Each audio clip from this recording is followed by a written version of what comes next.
Alright then, let's have a look. Devlin is here. Commander Torres is here. There I am. For some reason I'm a little bit worried about performance here, and it's not just me. Everything seems really framey on my end. Let me look at stream health, you guys. It says stream is healthy. Stream health is excellent.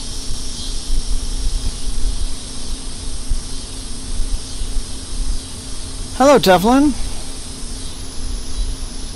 Hello, Killswitch. I did just post to Bluesky.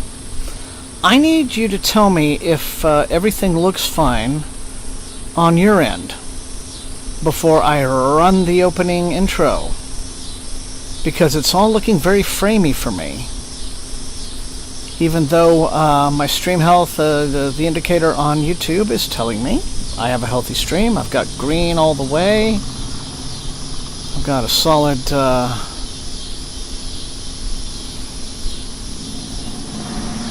yeah. I'm wondering if it's just on my laptop. I am a bit laggy. Okay, so it's a thing that's happening. Even though it says stream health is excellent, I've got, let's see. I'm looking at 93 down and about 48 up. It's a tiny bit laggy. That's weird.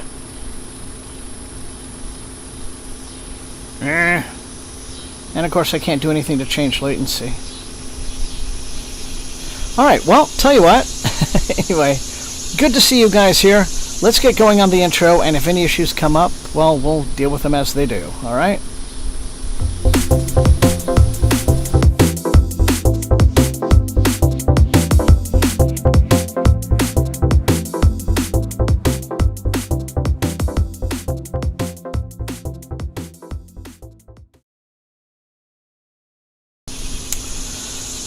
Alright everyone, the cicadas are singing, and I hope you all have been having a really great week. Yeah, I'm seeing the lag. It's really bizarre. But I'm still being told stream health is healthy. Huh, okay. Well, hopefully it, repairs itself or whatever. I don't know. I hope it's nothing to do with my Ethernet cable. Anyway. So hi everyone. Good to see you. Good to hear from you. Good to have you with me on another Thursday night. Let's see. Not really a whole lot in the way of announcements. I am still in the Dervish house. I'm going to try to get this finished. Lately, it's just been my Thursday night read. Because it's a book that just demands a whole lot of concentration. But, maybe next week I'll have something new. Devlin is continuing to read the Reformatory.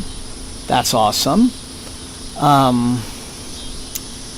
Alright, I guess I'm at this tolerable level of, it's low frame rate, but who the heck knows? Alright, analytics. I'm starting off with a small, little, modest crew of you tonight. Like I said, it's good to be with everybody, and, as I might have mentioned, I think I mentioned it just really quickly in the Bluesky post, but this will be news to you guys. We're going to have, at the beginning of second session, a serious and surprising mailbag. I have a huge box from Saga Press. Okay, let's see. It says, it says, okay, so it's dropping some frames. Okay, that's weird. It says it's encoding overloaded. Consider turning down video settings or using a faster encoding preset. Gosh, I wish I knew, dropped frames live. Well, it shouldn't be different, but I guess I can try to figure out how to do that. In the meantime, we'll just deal with it. Mike is reading Daughter of Crows by Mark Lawrence. Might switch over to The Last Contract of Isako at the break. Very cool. Angela's here, still reading Sanderson. Glad to hear your back is feeling better. Yeah, everything is still a little bit framey, and Commander Torres is stuck with some reader's block. I know how that happens. Might spin the wheel for an anthology story. Okay, well, good luck. Let us know. Let's see, so screen transitions. That's not going to do it. Sources. And down video settings. Well...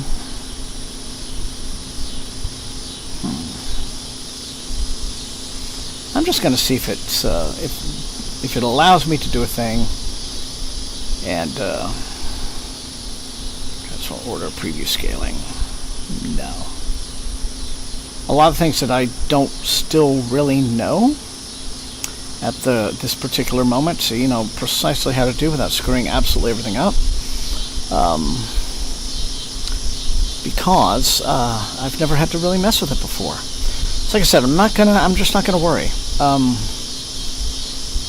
Like I said, I'm a little bit jittery, a little bit laggy, but it's not end of the world level stuff, right? So we're just gonna get on with it. Let me kick open my timer.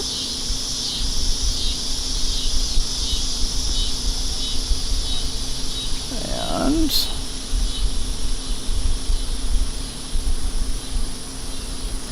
I did notice one thing that was kind of unusual, and that is that when I was starting out, so this may have something to do with it, but YouTube itself seemed to be just opening very slowly for me. Like the entire site, when I was, it signed me out for some stupid reason. Sometimes it does that. And then, pages were just taking ages to load. That rhymed, didn't mean for it to, but you get the general idea.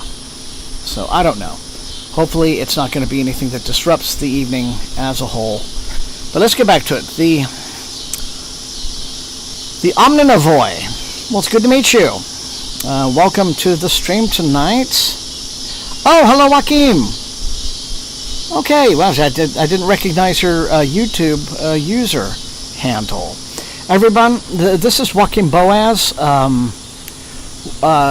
Runs what I consider to be my very favorite blog dealing with vintage science fiction, particularly from the golden age all the way up to, I believe, the early to mid 80s. It's called Science Fiction Illuminations, and it's if you want deep, and I mean deep dives into some just wonderful obscurities of the history of this genre.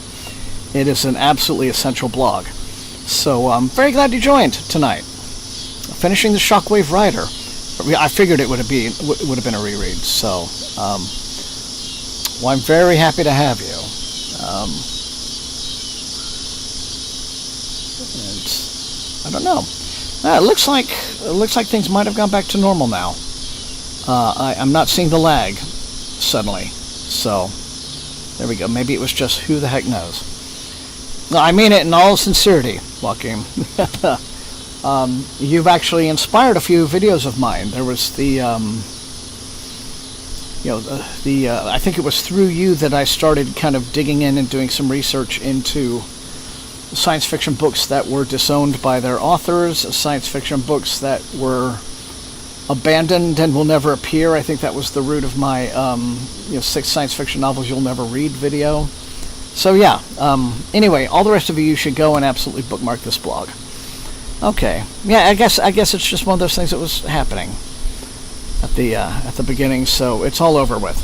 Right on. Well, I am going to continue to read this most excellent book by Ian MacDonald. It is, like I said, it's a very complex, very demanding read, a mosaic story in which multiple narratives tie together in their time, in their good time, but I'm just fascinated by this incredibly textured world that Ian MacDonald has built in this book, and it is set in the nation of Turkey, which in this book has joined the EU, but it is kind of positioned at this crossroads, sort of, between East and West, and it is becoming this technological hub in the story.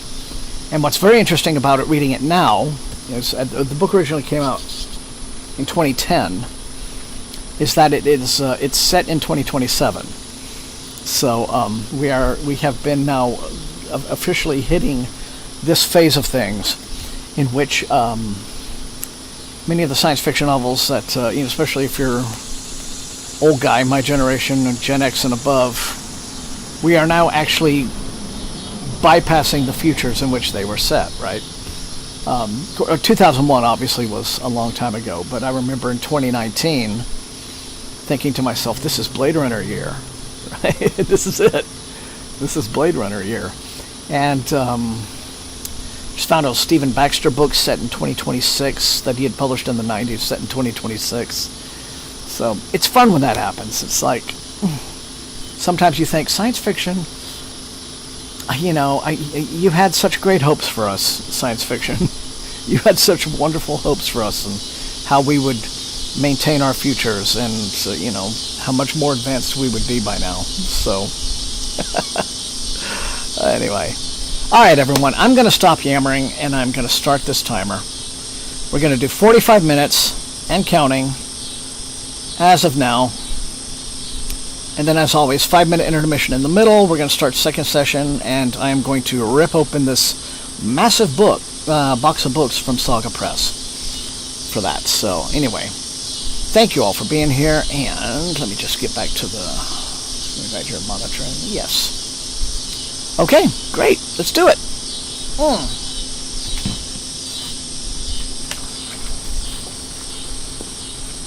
my goodness. Yeah.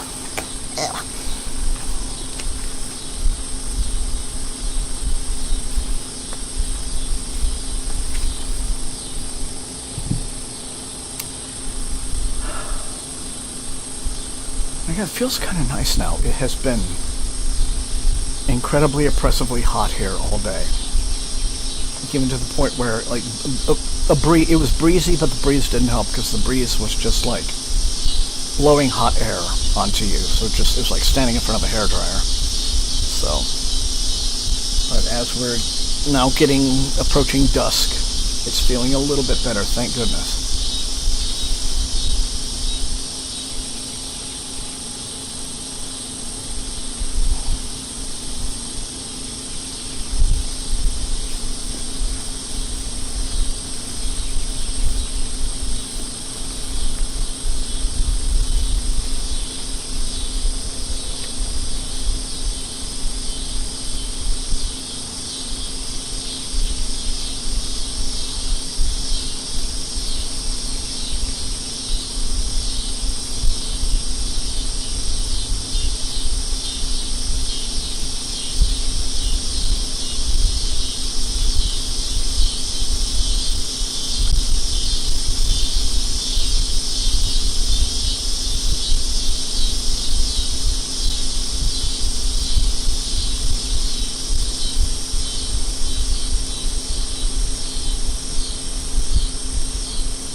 Hello, Chris. Continuing the book Mining the Moon. As well as Meditations by Marcus Aurelius. Nice. All right. Glad you're here, Chris.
That's a worrying sound.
Yeah, it could have been.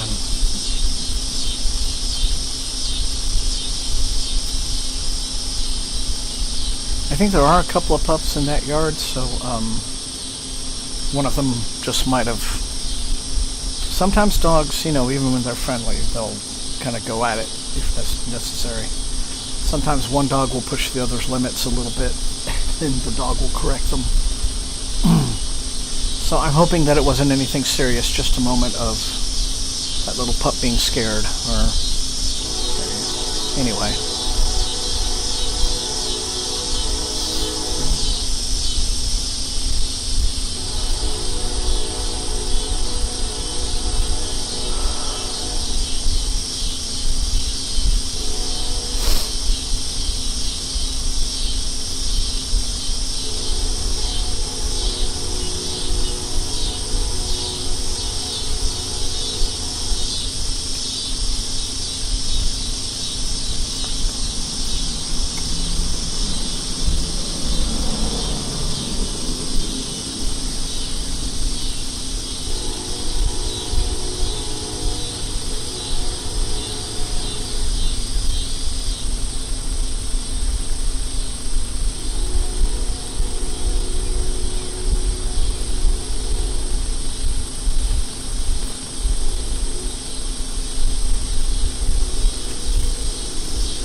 want to cross my legs a little bit. It's a little sticky.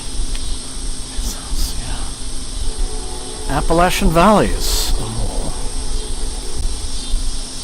Nice.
Yeah, just a brief one, Killswitch.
Oh, thank you, Killswitch.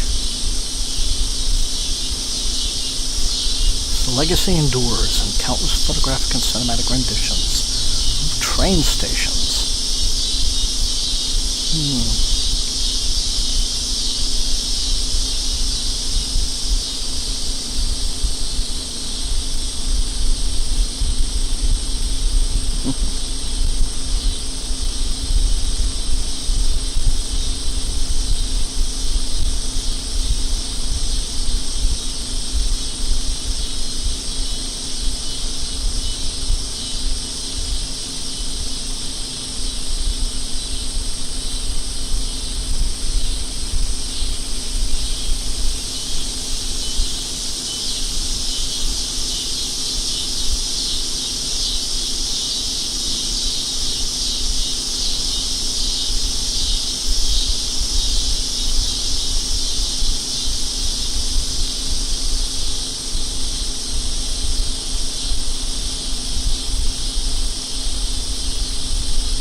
One of my favorite Monet paintings.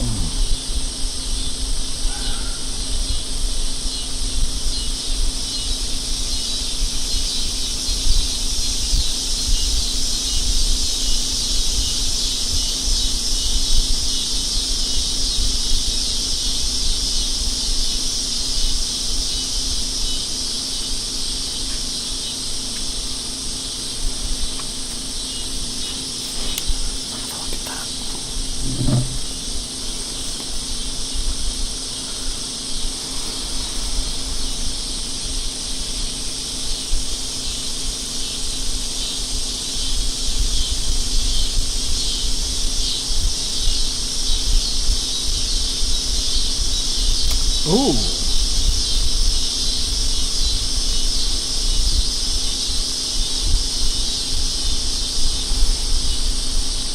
That is an incredible painting. Wow.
Oh,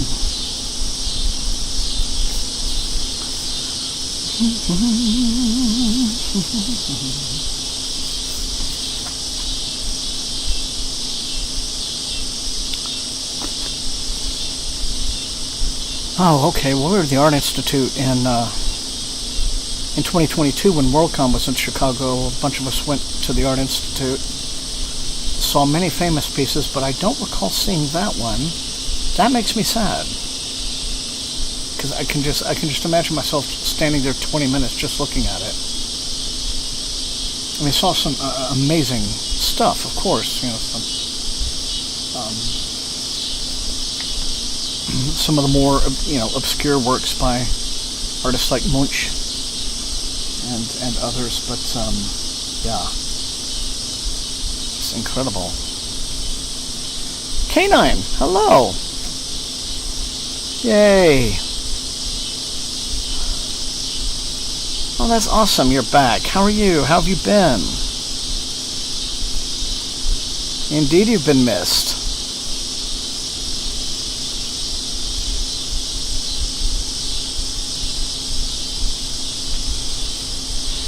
Well, we'll just always leave the porch light on for you, Canine, so...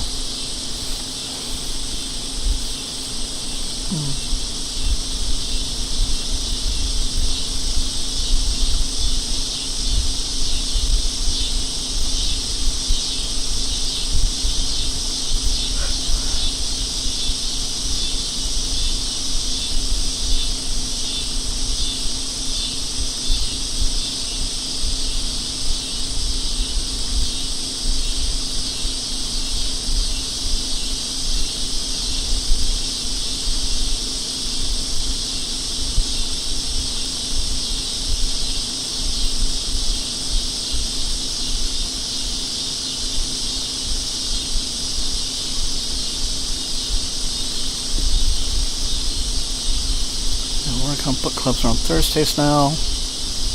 Okay.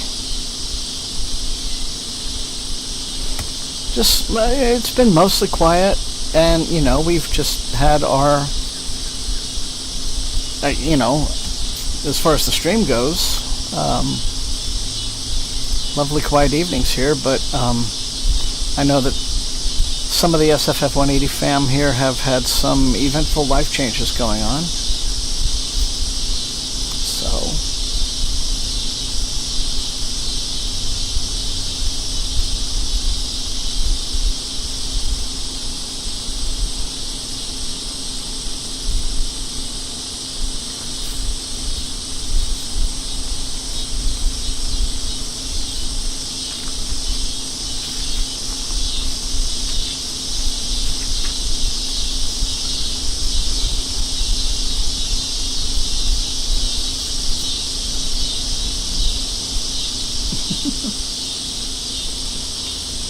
Well,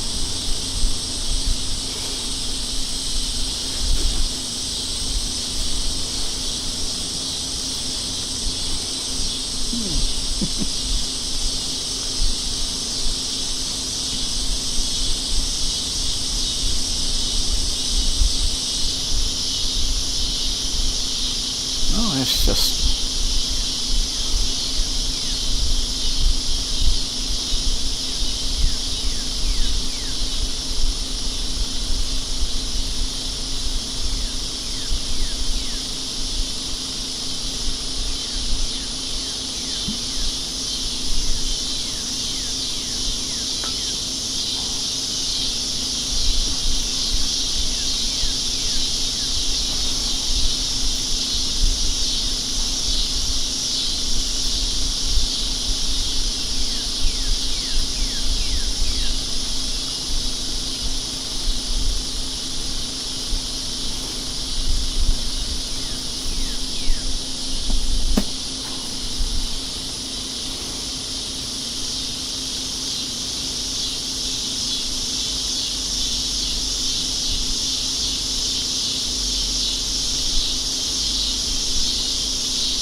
Are we getting a little bit of lag again? Hopefully this is not...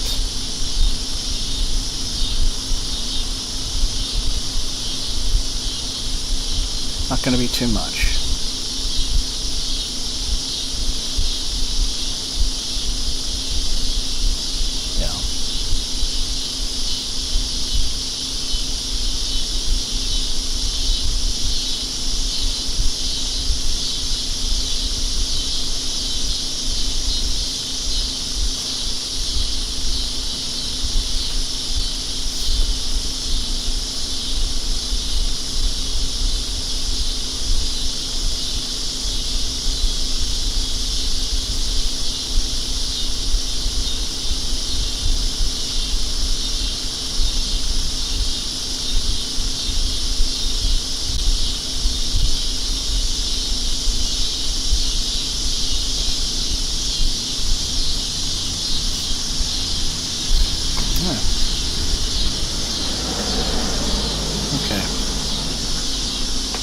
Yeah, right at the beginning of the stream tonight we had a little bit of hiccuping and framiness. Hopefully that is not really coming back to any meaningful degree.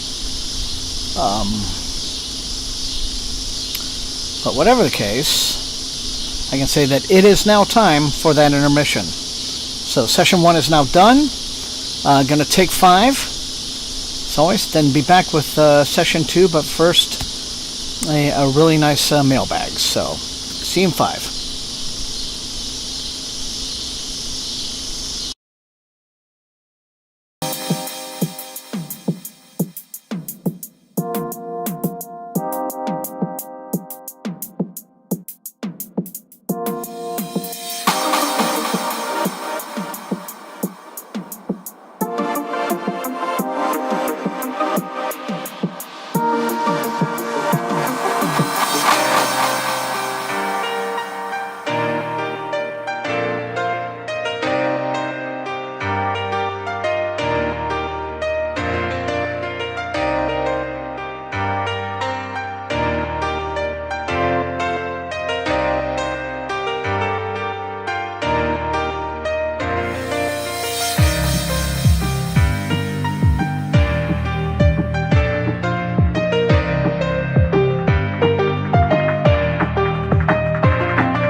And we are back.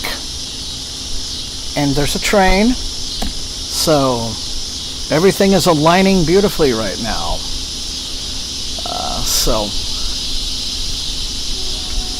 Hey everyone, good to be here. We had actually a little boost in viewer numbers just really quickly. I don't know, did people decide to time their arrival for second session? For whatever the reason might be, I'm really glad you're here. Thanks for showing up at the stream tonight. If you brought a book to read, let us know what you're reading in the comments if you feel like it. If you just want to lurk, that's great. Second session is getting ready to begin. Second 45-minute session, but as promised, we've got a surprisingly good mailbag tonight. And you know how I know that? Because I wasn't kidding. This is it. This is coming to me from Simon & Schuster. It's heavy. Some weeks ago, I was emailing their publicists and getting a few more things lined up, and she said to me, why don't I just send you a care package of everything we got going on for the fall? And I'm like, okay. So this, I think, is probably going to be a lot of that, because it's huge. Been a while since I've gotten a nice, heavy box like this. So, we're trying to cut this open. And we're going to dig in and see what has been received. I mean, wow. Okay. All right. Well, come on, Thomas. You got this going on.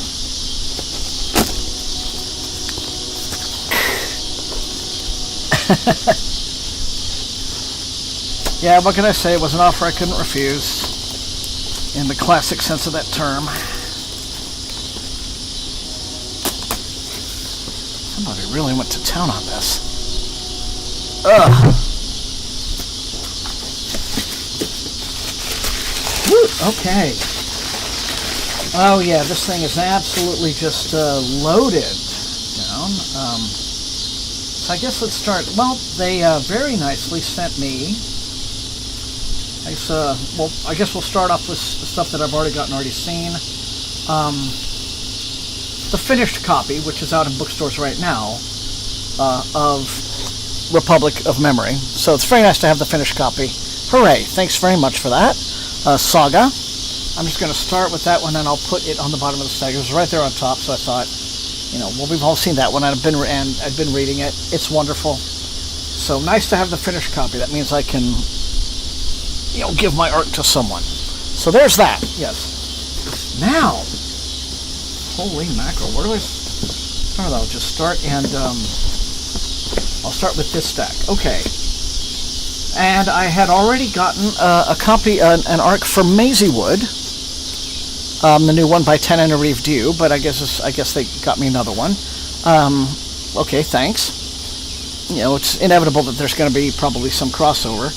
But this is described once again as S.A. Cosby's All the Sinners Bleed meets Percival Everett's Erasure, in this literary thriller following the grandson of a famous black actress from the 1920s to the 1940s, now a filmmaker himself, who returns to his grandmother's cabin retreat in the California mountains, only to encounter the legacy of her rage, born in old Hollywood. I'm a classic movie fan in addition to, a book reader and a fan of these kinds of fantastical histories. So yeah, I'm very eager to get into this. When I review this one, it's nice to have, if I have this secondary art, maybe I can do this one as a giveaway too, just our one night here on the stream. Yeah, so there's that. So, hi Danielle. Danielle just started Lexicon by Max Barry. Confused, but I like it. That's good. Well, thank you for coming. Okay, so once again, Maisie Wood will be available September 22nd from Saga Press. So, as always, thank you. Thank you, Saga. Now we're getting into things that I do not have as of yet. And this first one, okay, very nice. This is a book called Angel Country The author is, can hold that more straight, Thomas, Angel Country by Alex T. Singer. There we go. There we go. And there we go even more. All right, straighten it up. This beautiful evocative image of a lighthouse on the front. This comes out October 20th. And, let me see, it says, in an alternate early 1900s, a scientist hunts down her former research partner after he steals her life's work before his greed reshapes the world in this darkly wondrous fantasy horror. Wait. Perfect for fans of Caitlin Starling and Cassandra Caw. It says, one morning in 1904, scientist Ada Franklin, that's nice. I think maybe a little nod to, Ada Lovelace, perhaps. Famous woman of science and history, wakes up in her own grave. Clawing her way out, she discovers her lab abandoned and her research partner gone. Along with her life's work, a prototype designed to enable human-angel communication. But Ada wasn't completely unprepared. Missing specimens and stolen notes have long hinted at an increasingly tenuous partnership and hidden deals with the institutions funding their work. Angelic infestations have kept the original 13 colonies in place, halting westward expansion. Now, as Manifest Destiny gains momentum, Ada's attempted murder suggests the ability to communicate with and perhaps control angels is a power worth killing for. With no one else to trust, Ada allies with her ex-lover, now monstrously transformed by the forces they once studied. Together they hunt down the man who betrayed her, racing to reclaim the prototype before his greed upends the nation. Okay, all of you, let's everyone just sit with that for a minute, okay? Holy mackerel. What a concept, huh? Alternate history, science fiction, and then just some kind of almost, historic materials style of, religious-inspired fantasy. Cool. Yeah. Angel Country, Alex T. Singer. Again, this is October 20th. Saga Press. Something else. All right. Now, what do we have? Moving down the list. Okay, this is one that comes out August the 4th, and it is called The Castle and the Cloister. Really close there. The author is Laura E. Wentworth, and it says, the kingdom of Honoria is on the brink of war again. To alter its course, 3 individuals will step into a game of pawns, spies, and kingmakers. The Castle and the Cloister is the launch of an intricate and mesmerizing political fantasy duology for fans of Samantha Shannon and Guy Gavriel Kay. Castle and the Cloister, and it is available August 4th. Okay, there's a much longer synopsis in here, but I'll just read the first paragraph of it. 200 years ago, the warmongering Inver clan conquered the nation of Honoria, suppressing its pacifist goddesses and ushering in an era of blood and battles. Now, after brief but fraught peace, a king's whims threaten to reignite the engines of war. So, hello, George. Great to see you. Awesome. Thank you for the generosity, as always. Good to see you. Hope you're doing well. And, well, there it is. We're going to keep going with this. Talk about plenty of Burks, indeed. Moving on. Okay, here's one I've been very curious about. This is a new book by Lyndon A. Lewis. It's out November 10th. It's called Half Heart. There it is right there. Okay. And it says, God Killer meets Dragon Age. In this wild, soulful, and structurally inventive epic fantasy standalone from the celebrated author of the First Sister trilogy. In a realm where gods devour each other to fuel their power, a crew of unlikely allies embark on a desperate quest to stop the god of war from conquering the known world. All right, and so this one is Half Heart, and it is November the 10th from Saga. I'll try to Going a little more closely on that cover.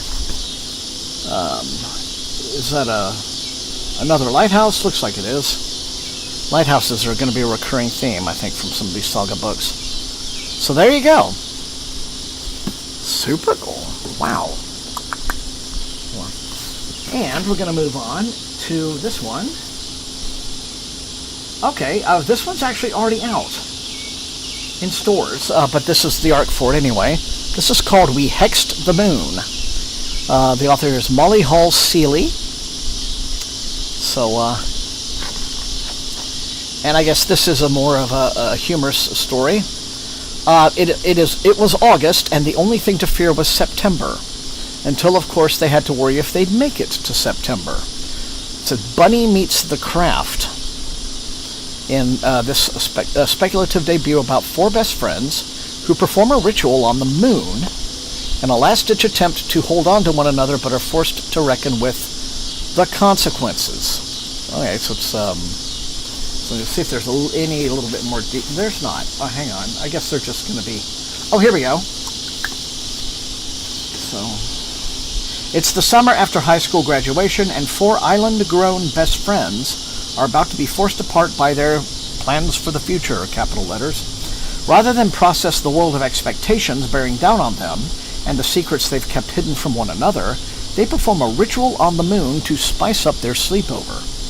They don't expect it to actually work. But suddenly the moon is gone from the sky and is in the bedroom with them. Let's see how that works. And she's not interested in going back where she came from. Okay, well, this is cute.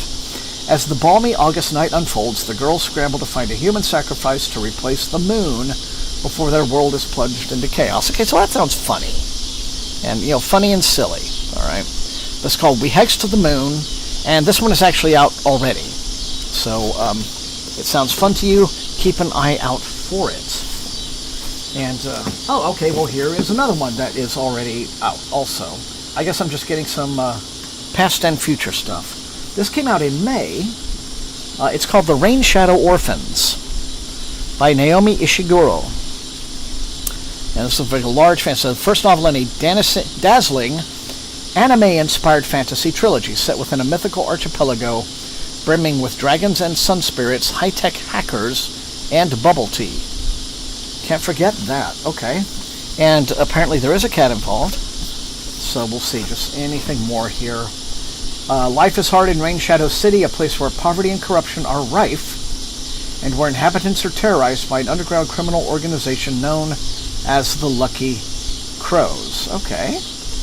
Alright, so I guess if you like this sort of thing, tightly set across 2 days and peopled with unforgettable characters, The Rain Shadow Orphans draws on the charm of anime like Pokemon and the works of Studio Ghibli.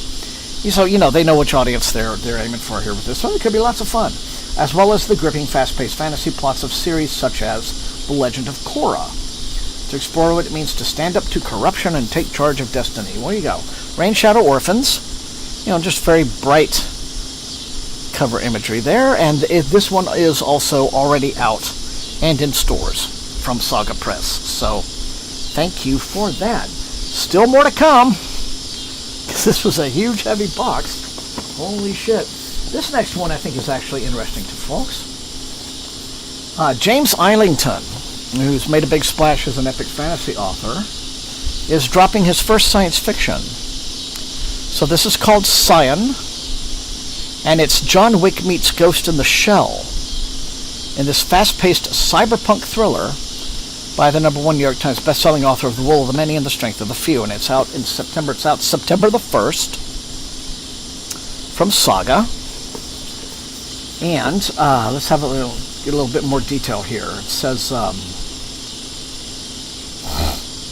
okay, but Scion Islington has forged a gritty future that evokes the best of his cyberpunk and anime influences.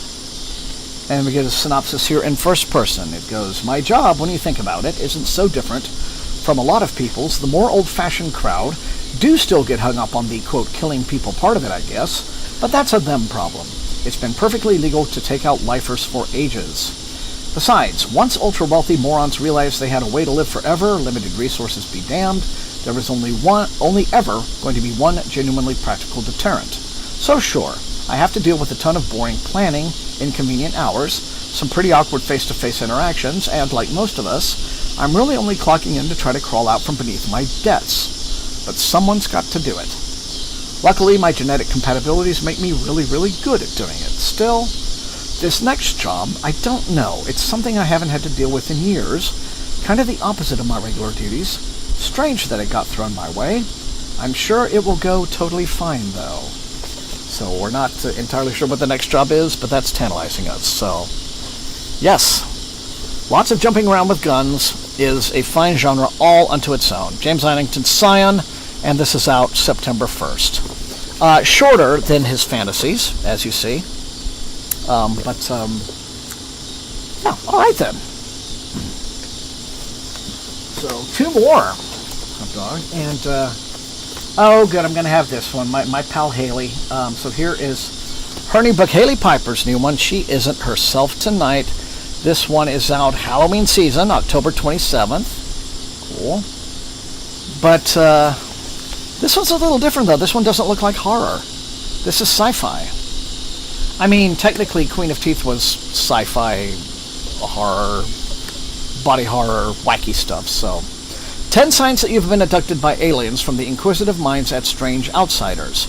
Have you been abducted by aliens in the past? Take our expert-approved test. Check each item that applies and use the spaces below to add any details. And there's a checklist here. You often walk into a room and forget why you went there. You experience lost time, short-term memory loss, blackouts. You feel like other people in your life are trying to control you. People around you frequently disbelieve things you know to be true. You experience a feeling of intense ennui when looking at the night sky. You experience discomfort from bright overhead lights. Your body displays mysterious blemishes, bruises, or scars of unknown origin. This stuff is all kind of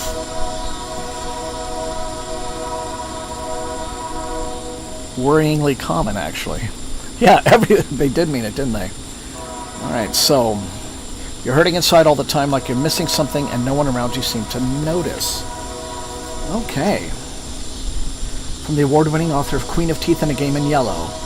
Okay, well, it is a literary horror novel following a young woman reeling from a traumatic breakup as she anxiously awaits an impending alien abduction.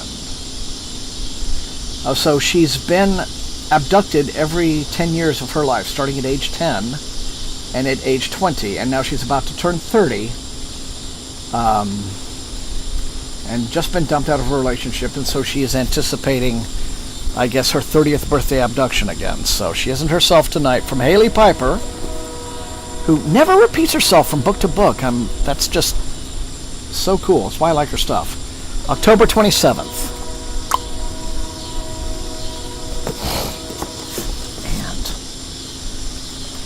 And the last one, but it's just huge. Ugh. There we go. And the last one here is coming out actually this coming Tuesday. It's a new book by Temi O. It's called Not With a Bang. And it says Station 11 meets Leave the World Behind. In this family drama at the end of the world about a crumbling household's attempts to find their way back to each other amidst a cataclysmic event. I believe that this was on my anticipated Science Fiction 2026 video. The only one of those videos I managed to get recorded this year, sadly, before the big slump hit me. Anyway,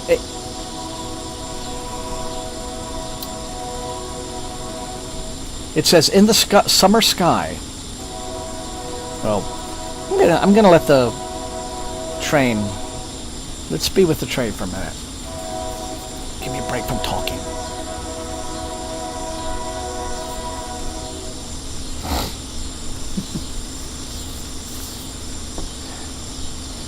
Back when I was recording the mailbags, it was a little bit easier because I could take long breaks, edit, So I'm doing everything rapid fire like this. I'm like, I'm out of practice.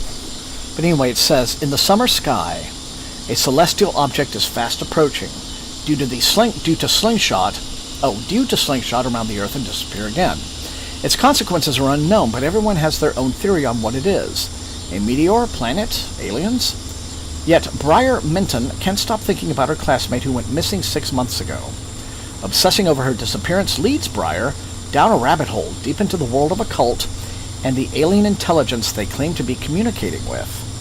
Meanwhile, her father, Marcus, is becoming more unhinged after losing his job as a policeman. Yes, we don't.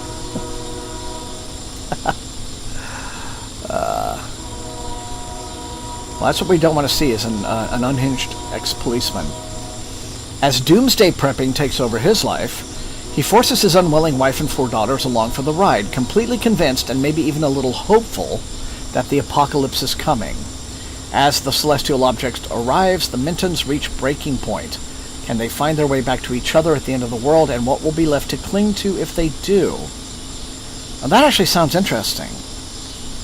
So character-driven, end-of-the-world science fiction drama, not with a bang by Timmy O. So this one comes out on this coming Tuesday, the 14th. So there you go. And that is it. That is the big Saga Press Mega Haul for this week. And very exciting it was to open all of that. I can tell you. So, yeah, biggest mailbag haul for the streaming era. And like to do so. There it is. And hello, Jackie. Okay, you just missed all of that, unless you had been watching and then just decided to comment. So, yeah. All right. Well, there it is. Exciting. So we're going to go ahead then, I guess, and we're going to start.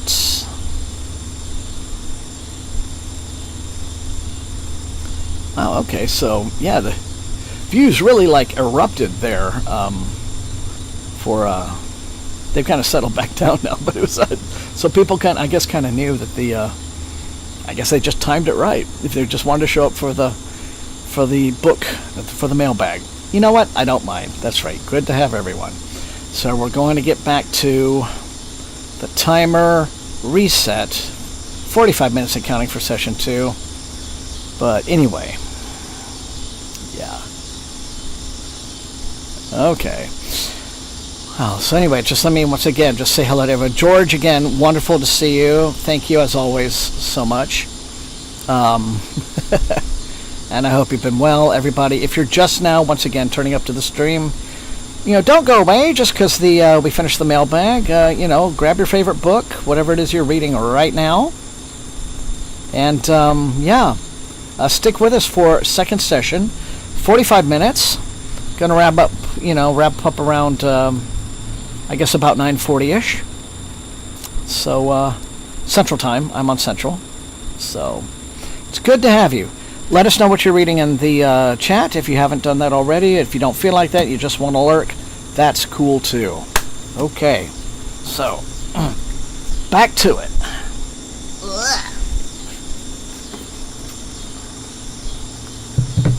Huh. That was exhausting in the best way. And we're now at Blue Hour outside.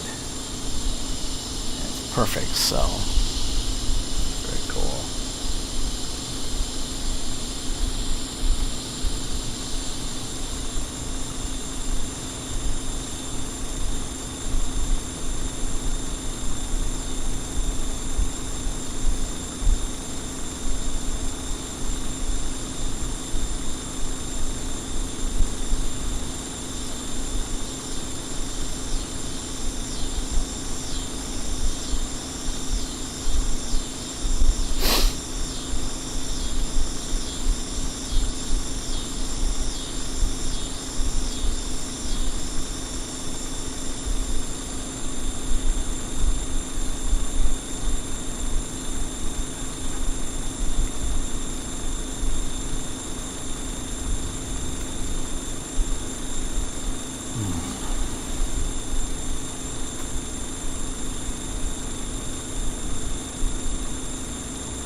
So that is there. We're back, so.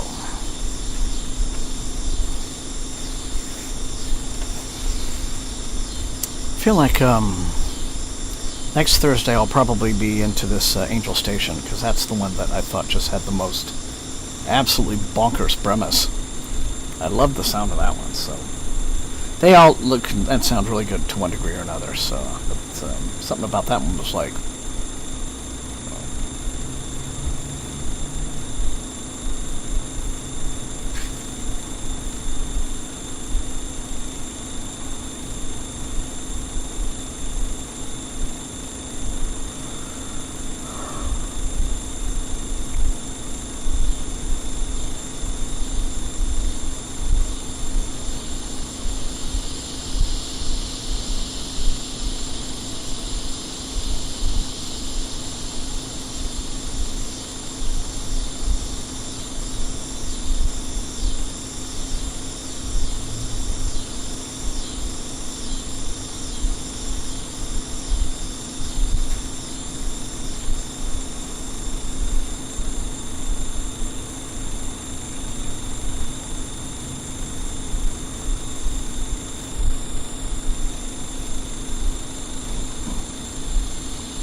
Another June bug came to say hi.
K9, don't drift off on us yet.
Hello, RFM. No, you're not.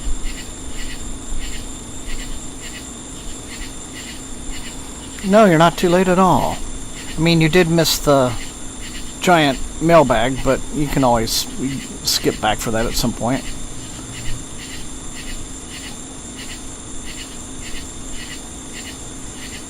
Yeah, it might be.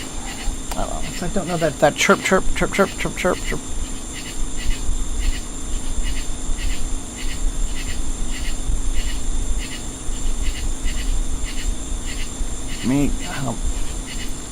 I wish I understood. I wish I knew more about the various noises of animals. To be able to. I mean, I don't think it would be some kind of night bird. Birds aren't usually that, repetitive in their. So it's either very amphibian or very insect-like. I hope it's not an insect, because he's loud. It'd be extremely massive if it were. Have to find out. Now you've got me thinking about it, Devlin. Like...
The June bugs are being really friendly tonight.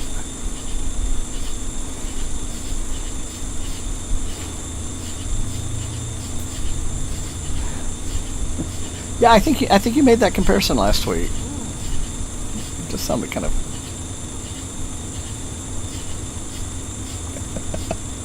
It's that bouncy, bouncy, bouncy, bouncy.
Oh, notice how he shut up when the train arrived.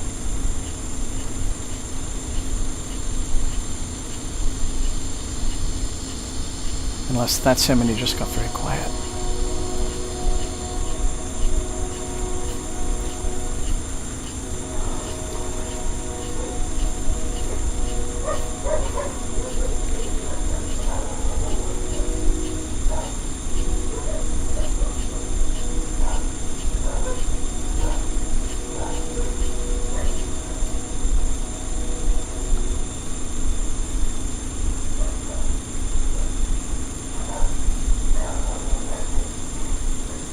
Oh, great. Something woke the household up.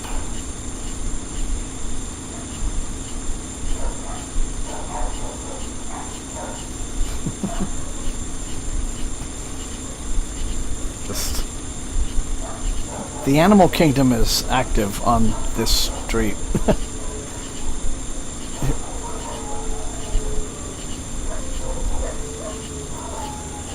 Okay.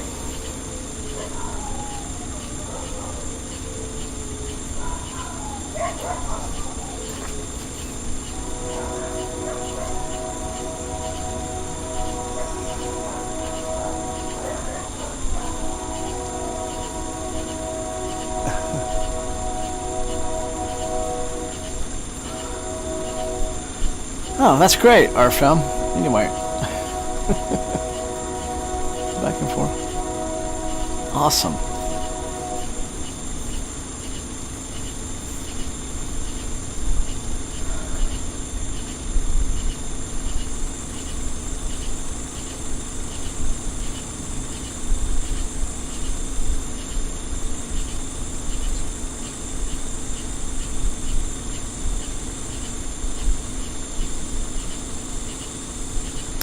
Anyway, this thing happens every once in a while when suddenly the dogs all just start going off at once. Someone will start going off and then the rest of them will follow.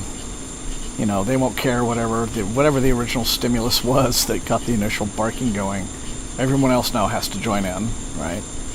And then eventually gets around to the boys, Buster and Charlie, you know, the two brothers. You'll remember Buster's the one who got shot. He was our medical, and we're still looking for homes for them. I mean, they're fine, and they've you know, they're kind of at the stage where I think they've officially been here a little too long. But so if anyone knows anybody who wants adorable little blonde dogs and feisty boys, let me know. But when the bark wave gets around to them, they're the ones who start doing the ruing, right? The real ruing, and it's hilarious. And then it kind of sort of like builds up, makes a big circle, makes it around the house until the bark wave gets to the boys, and then they cap it off with their ruing. Nobody else rues, just those two. And I think it's funny. I mean, you think you'd get sick to death of it, but it doesn't happen that often. It's just enough that I just think it's funny when they do it. Yeah. So. But anyway, yeah.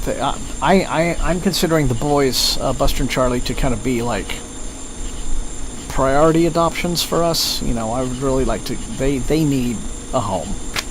You know, that's theirs, where they can hopefully go together. But they'll need to have, you know, a family who is accepting of very feisty boys. You know, would that we could have had the ability, with as many of them as there are, the ability to do enough to, like, one-on-one training with them, to just get everybody just so get that. So they never lost their super playful puppy energy. They've never lost it, so they've still got it. It's cute, but you know.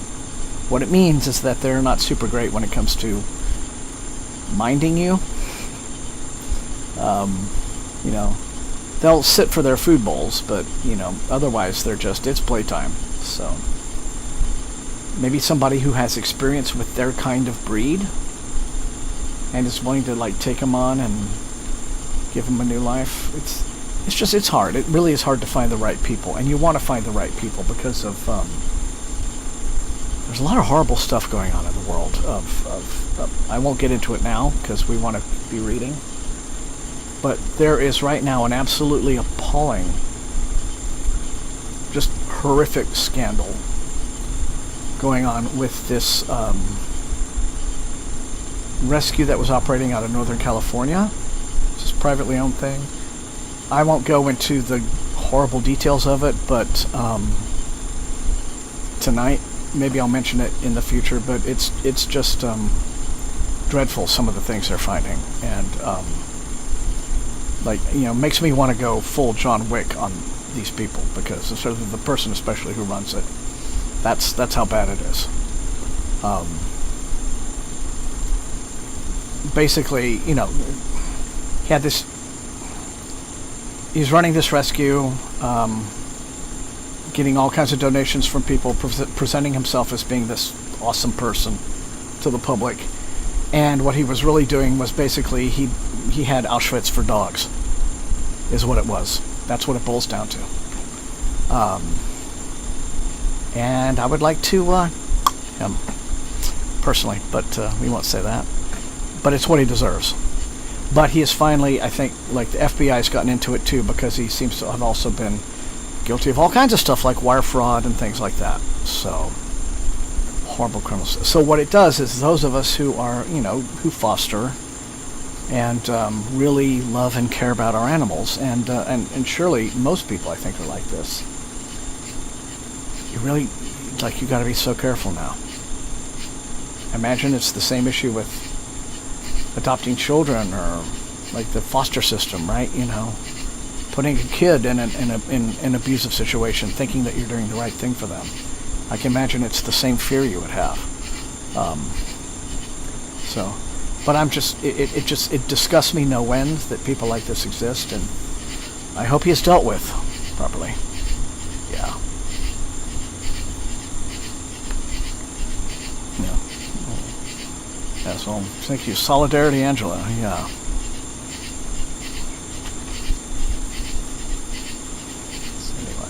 Okay, back to the books. I didn't want to throw after all the funny little ruining, I didn't want to throw a damper on tonight's stream, but it was just, it's just been a very, sad and disheartening thing to learn about. So, all right. But onward we go.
Oh, it's yeah.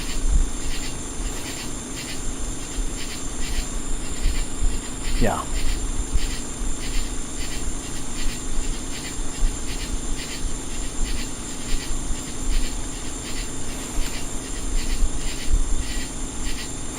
The law enforcement's been digging up his property, and they've found something like 700 collars.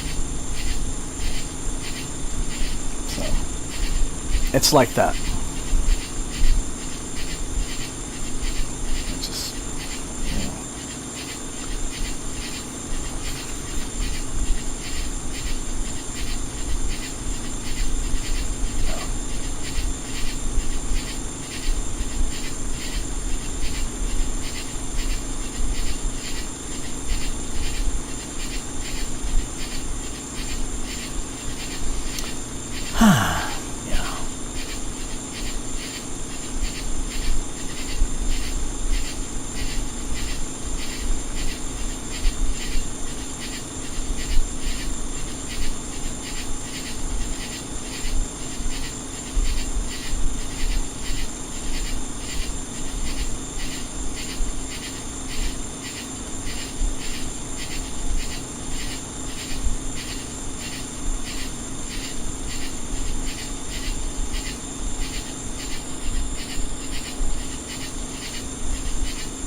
I agree, Devlin. I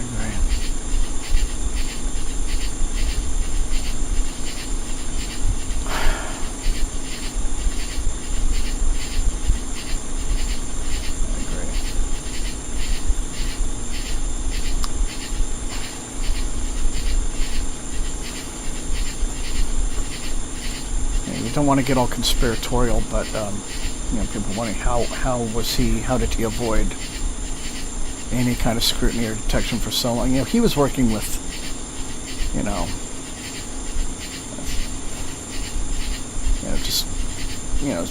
been on television and just considered one of the top most reputable rescues in California and all of that. It's one of those things that makes you think, God, he must have had the sheriff on the take. There must have been some, to look the other way, because he's not exactly subtle, right? He lives a lavish lifestyle. So, yeah. But, as I understand, animal abuse is now a federal felony, so hopefully he ends up with lots of counts.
Jeez. Wow.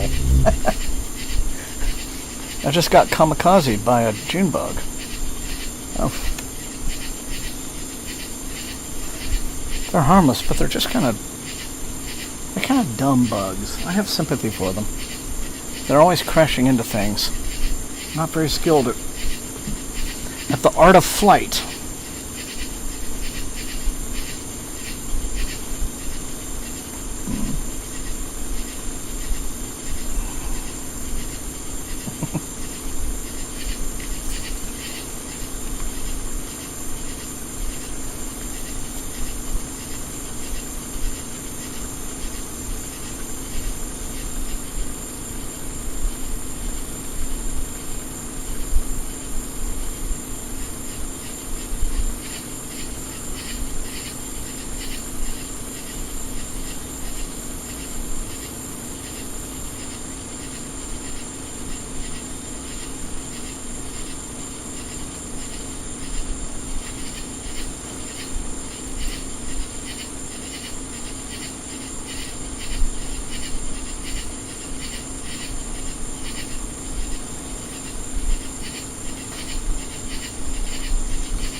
Oh, ew. Ugh. That's...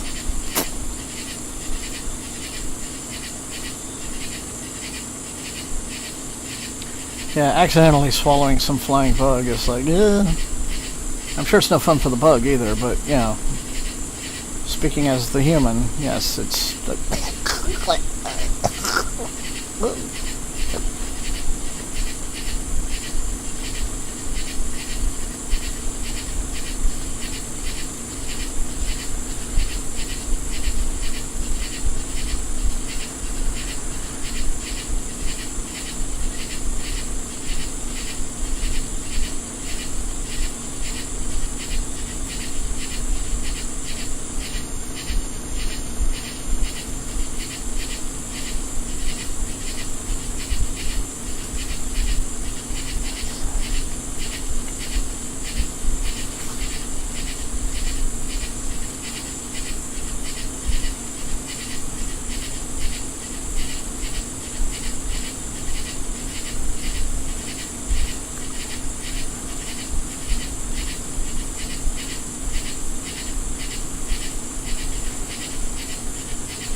Alright, everyone. Well, that is 45 minutes down for the second session. So, I want to thank you again for coming tonight. George, especially you, who came by and said hi. I'm quiet overall, but it's great to see you. Good to have you back. K9 Cutie, good to have you back this time, and of course everyone else. So thank you all for showing up again to another one of these. Oh my God! It almost happened. Right after we were talking about it, it almost happened. Wow! Caught on camera. Okay. Anyway, pardon me. So it's great to be with all of you, as wonderful on these Thursday nights. So, back here, same time, same next week. Okay. So until I see all of you next time, yes, George, I agree. It has been some time. We'll have to chat about that further. But no, I don't blame you, Kelswitch. It is just nature doing nature things. So it's awesome to see all of you, and thank you all so much. And so, yeah, it's just kind of, it's a metaphor for life somehow, I think, guys. So, so until I see all of you next time, remember, stay safe and healthy. Happy reading. We'll see you next time. All right. Good night, everybody. Love you guys. Good night. Good night.